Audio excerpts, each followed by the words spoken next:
वाल्मीकि की तपोस्थली, लव कुश की जन्म स्थली,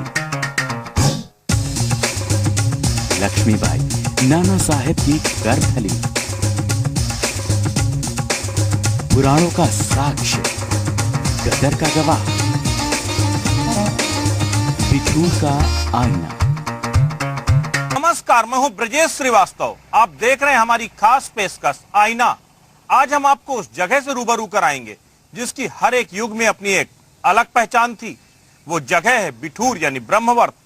कहते हैं इस बिठूर को खुद ब्रह्मा जी ने बनाया था और तब से लेकर आज तक न सिर्फ इसकी पौराणिक मान्यता है बल्कि जंग आजादी में भी इस बिठूर ने बढ़ चढ़कर हिस्सा लिया था। तो पूरा ये बना हुआ है शिलालेख, इस पर उसी के मूल अंकित किए गए हैं। ये यूं तो पेशवाओं ने बनवाया। 19वीं शताब्दी के पूर्वार्ध में जो है बाजीराव पेशवा ने इस वाल्मीकि मंदिर का पुनरुद्धार कराया था। कहते हैं इसी आश्रम में महर्षि वाल्मीकि ने महाकाव्य रामायण की रचना की थी। वाल्मीकि आश्रम के इसी कक्ष में महर्षि वाल्मीकि को कहते हैं यहां से ज्ञान प्राप्त हुआ और यहीं से उनको रामायण लिखने की प्रेरणा मिली थी और उसी के बाद वाल्मीकि जी ने रामायण लिखने की शुरुआत की थी। यहां पर यह बेहद ही प्राचीन जगह है। कहते हैं इसी जगह पर तपस्या किया करते थे महर्षि वाल्मीकि और उसके बाद उनको वो प्रेरणा मिली भगवान शिव के आशीर्वाद से और उन्होंने फिर उसके बाद जो है रामायण लिखने की शुरुआत की जो है। इसलिए ये जगह बेहद प्राचीन है। इसकी प्राचीनता का अंदाजा भी इसके अवशेषों से लगाया जा सकता है। जिस तरह से स्ट्रक्चर है वो बेहद ही प्राचीन स्ट्रक्चर है। वाल्मीकि आश्रम के पास ही भगवान शिव भी स्थापित हैं। इस मंदिर में भगवान शिव के महाकाल स्वरूप के दर्शन होते हैं।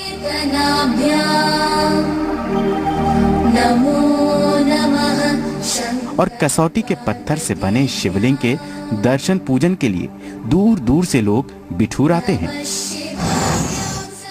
बिठूर का ये प्राचीन शिव मंदिर यहाँ के वास्तुकला का एक अद्भुत नमूना है।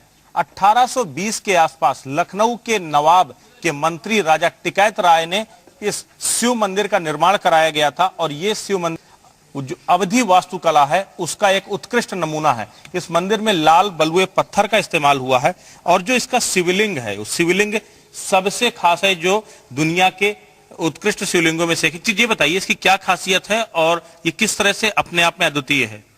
देखिए, ये जो मंदिर आप देख रहे हैं इसको पत्थर घाट बोलते हैं और ये महाकालेश्वर जी का शिवलिंग है।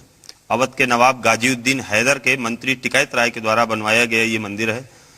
और इस शिवलिंग की खास विशेषता ये है कि श्रद्धा से हृदय से जो भी यहाँ पर इनके दरबार में आता है तो ऐसा कोई भी व्यक्ति यहाँ से नहीं गया है जिसने आज तक ये कहा हुआ करके कि हमारी यहाँ से मान्यता पूरी नहीं हुई है। शिवलिंग की खासियत क्या है? इस शिवलिंग की खासियत ये है कि ये कसौटी का पत्थर है जिसकी कीमत करोड़ों में लगाई जा सकती है। और ऐसा शिवलिंग जो कि आपको द्वादश ज्योतिर्लिंगों में जिस प्रकार से उज्जैन में महाकालेश्वर जी का स्थान है उसी प्रकार से महाकालेश्वर जी का दूसरा शिवलिंग है। ऐसा शिवलिंग आपको कहीं भी और देखने को नहीं मिलेगा। बिल्कुल, तो ये जो शिवलिंग है कसौटी के पत्थर से बनाया हुआ शिवलिंग है। ये मंदिर है ये लाल बलुए प्रस्तर से बनाया गया जो है ये पूरा मंदिर है और जो अवधि शैली का इसमें प्रयोग किया गया है वो अपने आप में अद्वितीय है। यही वजह है कि बिठूर के इस मंदिर की अपनी एक अलग अद्भुत छटा है और इसे देखने के लिए लोग दूर दूर से आते हैं। अभी हमने आपको बिठूर के पौराणिक पक्ष को दिखाया लेकिन अब वक्त है एक ब्रेक का और ब्रेक के बाद हम दिखाएंगे आखिर क्या है बिठूर का ऐतिहासिक पहलू और क्यों पूरी दुनिया में जंग आजादी के नायक के रूप में बिठूर को शुमार किया जाता है।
गंगा के किनारे बसा बिठूर केवल आध्यात्मिक तस्वीरों से ही हमें रूबरू करवाता है, ऐसा नहीं है, बल्कि बिठूर वो जीवित इतिहास है जिसके आईने में हमें वो तस्वीरें भी दिखती हैं जिनको कभी जंगे आजादी की पहली लड़ाई के वक्त खींचा गया होगा।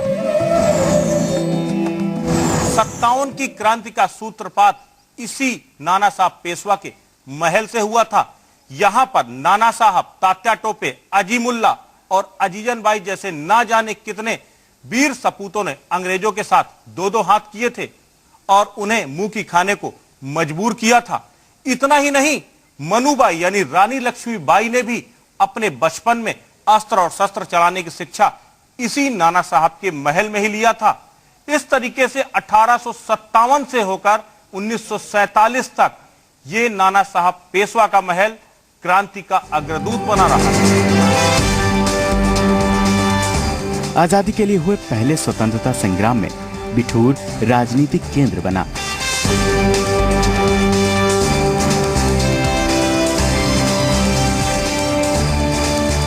सन 1818 में अंतिम पेशवा बाजीराव ने अंग्रेजों से लोहा लेने का मन बनाकर बिठूर आ गए।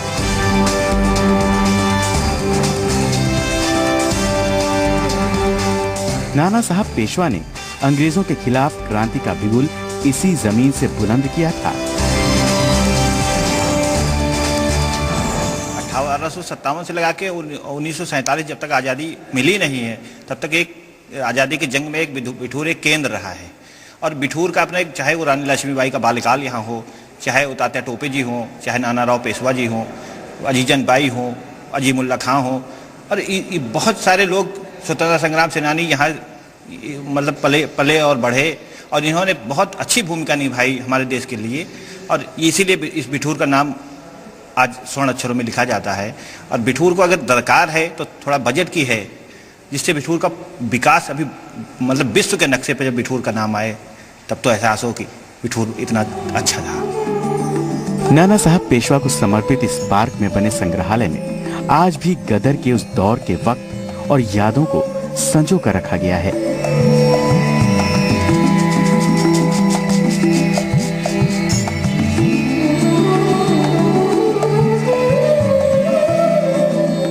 जो ये बताने के लिए काफी है कि आजाद भारत में सांस लेने के लिए बहुत सी कुर्बानियां देनी पड़ी। इस म्यूजियम में आधुनिक इतिहास से जुड़ी तमाम चीजों को तो सहेजा ही गया है, साथ ही मध्यकाल से जुड़े सिक्के, हथियार भी यहाँ सुरक्षित हैं।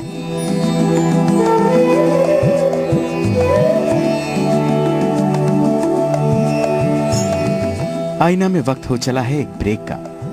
ब्रेक के बाद उन धुंधली तस्वीरों को भी तलाशने की कोशिश करेंगे जो बिठूर की बदहाल रंगत को दिखाती हैं।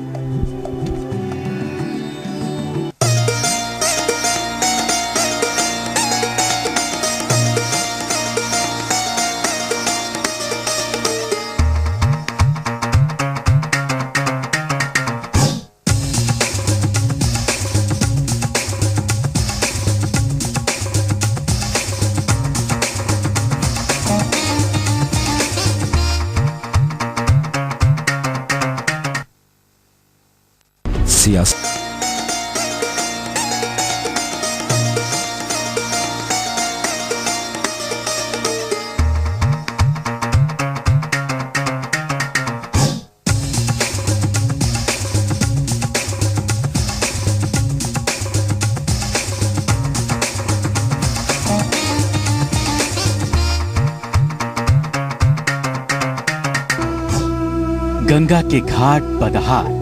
बिठूर तो मतलब ऐतिहासिक भी हमारी बहुत अच्छी धरोहर है, बस इसका इतना सम्मान नहीं हो रहा, नहीं तो हमारा बिठूर तो ऐसे विकसित हो कि दूर दूर से लोग यहाँ देखने आए। ऐतिहासिक धरोहरें जर्जर। 52 घाट हैं बिठूर तक, लेकिन आप पूरे देख लीजिए सब टूटे पड़े हुए हैं। सीढ़ियाँ टूटी हैं, कहीं जो है दलदल है, कहीं कुछ है, न सफाई हो पाती है न कुछ हो पाता है। पौराणिक स्थलों की देखरेख नहीं। कहते हैं इतिहास अपने आप को कभी नहीं दोहराता और ना ही ऐतिहासिक अवशेष दोबारा लौट कर आते हैं। इसलिए जरूरत है इन अवशेषों को सहेज कर रखने की। लेकिन जिस तरीके से इस लौकुश पाठशाला की बदहाली है, उसे देखकर तो यही लगता है कि आज तक इस बिठूर में जो भी ऐतिहासिक ध्वंसावशेष है वो सिर्फ इनकी बदहाली की बानगी है, क्योंकि कभी भी इन्हें सहेजने की, इन्हें समेटने की कोशिश ही नहीं की गई।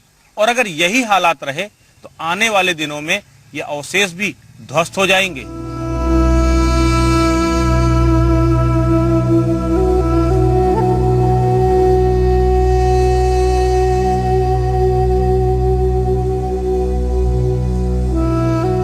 हमारे आईने में बिठूर की ये तस्वीरें भी दिखती हैं। ये बदहाल तस्वीर उस बिठूर की है जिसके पास पौराणिक और ऐतिहासिक अनुभवों का वो खजाना है जिसे पाकर कोई भी राज्य, कोई भी शहर, कोई भी गांव धन्य हो जाता है।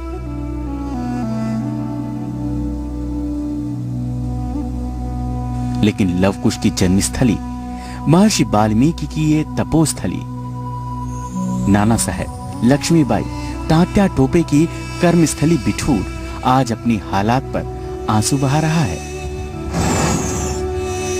बिठूर एक ऐसा क्षेत्र है जिसमें आज तक इसको लेकर कोई बहुत ज्यादा काम होते दिखाई नहीं दिए हैं। यूं तो एएसआई ने इसके कई मोन्यूमेंट्स को खुद अधिग्रहित कर लिया है और अपने संरक्षण में चला रही है। बावजूद उसके जो इसके असल स्वरूप को बचाए रखने के लिए एएसआई, जिला प्रशासन और सरकारें कुछ खास करती नहीं दिखाई देती हैं। और अब अगर गिनती की बात करें तो 52 में से महज 29 घाट बचे हैं और उन 29 घाटों में भी ज्यादातर घाटों की हालत इतनी जीर्ण शीर्ण है कि वो कभी भी अपना वजूद खो सकते हैं। बिठूर के सभी सांस्कृतिक अवशेषों को भारतीय पुरातत्व विभाग ने अपने अधीन कर लिया है, लेकिन इनके रखरखाव की जो व्यवस्था होनी चाहिए उसमें कमी साफ दिखती है।